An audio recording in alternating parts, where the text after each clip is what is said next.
Ол 32 жасында әдемі әйел еді. Кезінде өмірлік жолдасы сияқты ол да әскерлік қызметте болатын. Осыдан бірнеше ай бұрын бір жол апаты салдарынан өмір бойы көзі көрмейтін зағип болды. Жолдасы операциядан кейін әйелінің көздері көрмейтінін естігенде оны ешқашан жалғыз тастамайтынын, аяғына дейін дереу қолдау көрсетемін деп өз-өзіне сөз береді. Күндер өткен сайын ол күйеуіме жүк болдым, ауыртпалық салдым деп ойлай-ойлай көңіл-күйі күннен күнге нашарлайды. Күйеуін әйелінің осындай күйде болғанын айтады. Тез арада оны депрессиядан шығару керектігін ойлайды.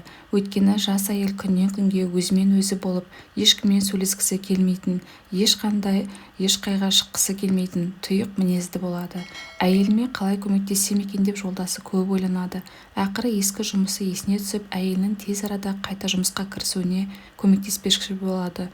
Бірақ кішкентай нәрсеге ренжіп қалатын, тез жылап қалатын, үйде көңілсіз отырғысы келетін әйеліне оны қалай айтсын. Бір күні бар батылдығын жиып, енді әйелінде жұмыс істеу керектігін айтады. Әйелінің үрейі ұшады. Мен соқырмын, білмеп пе едің, қалай жұмыс істей аламын дейсің деп қатты ашуланады. Жолдасы оған қолғабыс болатынын, таңертең жұмысқа, кешкісін жұмыстан өзі апарып тастайтынын айтады. Әйел үмітсіздікпен келіседі, өйткені күйеуін жақсы көретін және оны ренжіткісі келмейтін. Осылай жұмысқа барып жүріп, жұмыстан бірге қайтатын.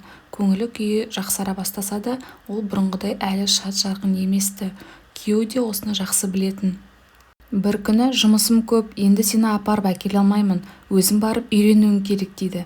Әйел ешқайда бармайтынын, далаға жалғыз шығуға қорқатынын айтып жылайды. Бірақ кейін осыған да келіседі.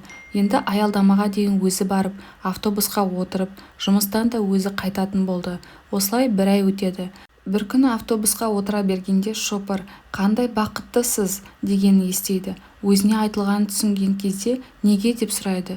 Шопыр «Өйткені сізбен бірге үнемі жолдасыңыз келіп автобусқа мінеді де артыңыздан сізге үлкен мейіріммен қарап отырады. Сізден бұрын автобустан шығып, сіздің аман-есен шығуыңызды, сосын бағдаршамнан аман өтуіңізді қадағалап жүреді.